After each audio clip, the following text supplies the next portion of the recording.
Funeral service for late Congressman Charles Rangel was held this morning at St. Patrick's Cathedral. Doug Williams is there, joins us live with a recap of the tribute this morning. Doug?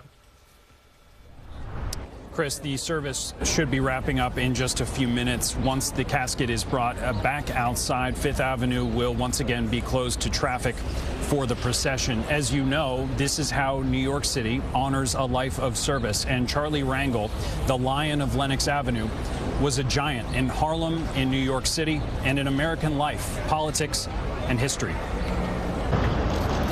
The powerful silence on Fifth Avenue as Charlie Rangel's casket arrives at St. Patrick's Cathedral. Then the powerful words of those who spoke. Charlie once said, "Leadership is not about the next election. It's about the next generation." From the streets of Harlem to the halls of Congress to the West Wing of the White House, Charlie used that unique voice of his to speak for others.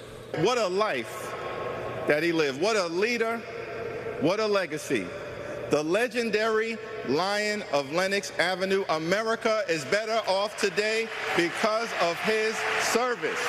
Minority Leader Jeffries said 20 past and present members of the House made the trip to honor Rangel, a Korean War veteran, Purple Heart and Bronze Star recipient, and founding member of the Congressional Black Caucus.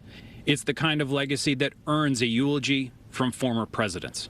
Charlie Rangel stood by every single solitary person he ever tried to help. I ask all of you never to forget the smile on his face, the spring in his step, the steel in his spine, and fight on for the world he loved and the country he believed in.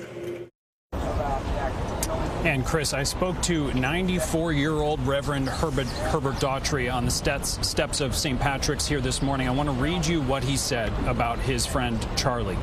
He had what Martin Luther King Jr. used to say was a tough mind and a gentle heart, and he achieved that combination as so few of us are able to do. We'll have a full recap of today's proceedings starting on the news at 5 o'clock. For now, we're outside of St. Patrick's Cathedral in Midtown. Doug Williams, CBS News, New York. Thank you for that, Doug. And stay with CBS News as we remember New York Congressman Charlie Rangel. On our website, cbsnewyork.com, you'll find a look back at his illustrious life and career.